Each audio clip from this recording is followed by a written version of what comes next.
आज जो भी इस वचन को सुनेगा, मैं विश्वास करता हूँ आपकी ज़ुबान, आपके मुंह के शब्द और आपके सही अंगीकार के द्वारा आप ब्लेस होगे, क्योंकि आपकी आशीष आपकी ज़ुबान के द्वारा, क्योंकि लिखा है तेरी ज़ुबान में जीवन है, जो इसे काम मिला ना जानता वो इसका फल भोगेगा। तो आप अपने मुंह से जब महिमामय बातें बोलोगे, ये 5 डिक्लेरेशन, ये 5 घोषणाएं जब आप अपनी अपनी फैमिली लाइफ के हर एक एरिया के लिए जब आप बोलोगे, खुदावन काम करेगा, क्योंकि आप एक अभिषिक्त हो।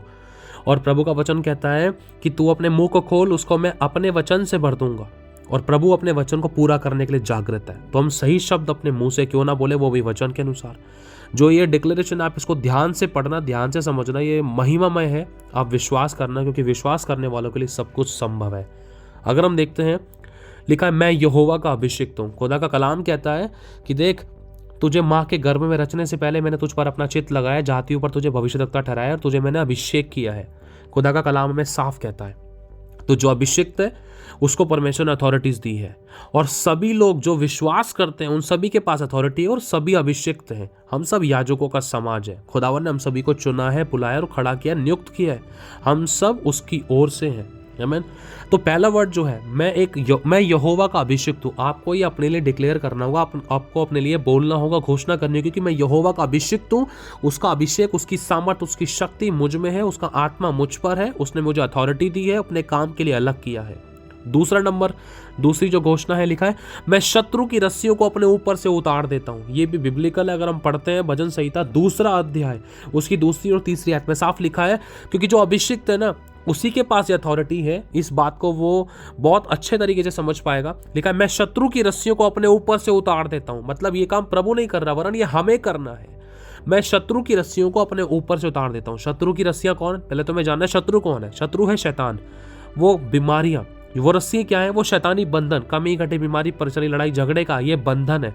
ये रस्सियां हैं जो बांधती थी। तो आपको बोलना है मैं शत्रु की रस्सियों को अपने तन बंधन लाइफ के हर एक एरिया से उतार देता हूं, हमारी जिंदगियों के ऊपर से उतार फेंकता हूं। और तीसरी जो घोषणा है, लिखा है मैं अपने वस्त्र की धूल झाड़कर फिर खड़ा होता हूं। समझ रहे हो? मैं अपने वस्त्र की धूल झाड़कर फिर खड़ा होता हूं। और चौथी जो घोषणा है, अपने बंधन खोलकर फिर बल धारण करता हूं। ये जो तीसरी और चौथी जो घोषणा है, अगर हम पढ़ते हैं यशायाह 52 अध्याय, ये उससे संबंधित समझने की कोशिश करना। 52 अध्याय उसकी पहली, दूसरी, तीसरी आयत के आसपास आप पढ़ सकते हो लगभग। मैं अपने वस्त्रों की धूल झाड़कर, ये वस्त्रों की धूल तभी झाड़ी जाती जब एक इंसान धूल में गिर गया हो, या धूल उसके ऊपर लग गई हो, या गंदा हो गया हो, या मैला हो गया हो। मतलब आपकी लाइफ में किसी भी एरिया में कोई रुकावटें थी, किसी प्रकार की कोई भी धूल थी जिसके कारण आप दबे जा रहे थे, जिसके कारण आप शाइन नहीं कर पा रहे थे, चमक नहीं पा रहे थे, आप डिमोटिवेट पे डिमोटिवेट, नेगेटिव पर नेगेटिव, कोई उम्मीद नहीं, कोई आशा नहीं, सब चीज धुंधली सी पड़ती जा रही थी। लेकिन आपको प्रभु कहता है कि अपने वस्त्रों की धूल को झाड़ दे, शुद्ध हो, साफ हो, फिर से खड़ा हो, फिर से उठ। गिर गया कोई बात नहीं, फिर से पहले के समान काम कर, पश्चाताप कर, मन फिरा और मेरे पास फिर से लौटा। लिखा है धर्मी चाहे 7 बार गिरे तब भी वह उठ खड़ा होगा, क्योंकि यहोवा उसे संभालता है। तो इस बिहाफ पर आपको समझने की कोशिश करनी है। आपसे कितनी भी गलतियां होगी, पापों से पश्चाताप करना है, प्रभु क्या अपने पाप का अंगीकार करना है। हाँ प्रभु, मैंने ये पाप किया, मुझे क्षमा कर, तेरे लहू से मुझे धो दे। मैं फिर से उठता हूँ, मैं अपनी गलतियों को मानता हूँ, छोड़ने का प्रयास करता हूँ। पवित्र आत्मा आप मेरी मदद करे, मैं फिर से आज्ञा पालन में चलने पाऊँ। इसी अनुग्रह मुझ पर करना। मैं अपने वस्त्रों की धूल को झाड़ता हूँ, उन गंदी धूलों को जो मुझे चमकने से रोकती, जो मेरी चमक को खराब करती है। ऐसे अनाज्ञाकारिता वाली बातों को मेरी जिंदगी से दूर करता हूँ। ऐसे गलत अंगीकारों को, गलत व्यवहार, गलत चरित्र, गलत स्वभाव की धूल को मेरी जिंदगी से दूर करता हूँ। मैं झाड़ देता हूँ मेरी लाइफ के हर एक एरिया से। मैं फिर से नया और शुद्ध होता हूँ, मैं फिर से उठता हूँ। और लिखा है चौथा, अगर हम डिक्लेरेशन पढ़ते, लिखा है अपने बंधन खोलकर फिर बल धारण कर। प्रभु, मैं अपने बंधनों को खोल देता हूं। मतलब ये किसको करना है? ये हमें करना है, क्योंकि प्रभु ने हमें अभिषेक किया है, उसने हमें अथॉरिटी दी है। हमारे पास अधिकार है, जो हम पृथ्वी पर बांधेंगे वो स्वर्ग में बंधेगा, जो हम पृथ्वी पर खोलेंगे वो स्वर्ग में खुलेगा। तो हमारे पास अधिकार है, अपने मुंह से हमें बोलना है और खुलेगा। प्रभु से बोलना है, प्रभु मैं अपने बंधनों को खोल देता हूं। जिन भी शैतानी बंधनों में जकड़ा था, आज शैतानी सारे बंधन आज यीशु के नाम से मेरी जिंदगी से दूर हो, खुल जाए, टूट जाए और नष्ट हो जाए। और मैं फिर से बल धारण करता हूं। प्रभु, मैं अपने सारे बंधनों को खोल देता हूं और मैं फिर से सामर्थी बल धारण करता हूं, क्योंकि यहोवा तू मेरा बल है। हाँ, मैं गिर गया था, मैं कमजोर पड़ गया था, लेकिन पड़ा नहीं था, क्योंकि यहोवा ने मुझे उठा लिया। उसने हाथ बढ़ाया, उसने मुझे उठा लिया और मुझे क्षमा किया। चौथा और पांचवा जो घोषणा है, 5वीं जो लाइन है, आपको ये बोलना है और यहोवा खतरनाक वीर के समान मेरे युद्ध लड़ता है। आप किसी भी बात में गिर गए थे, आपको दुष्ट को जवाब देना है।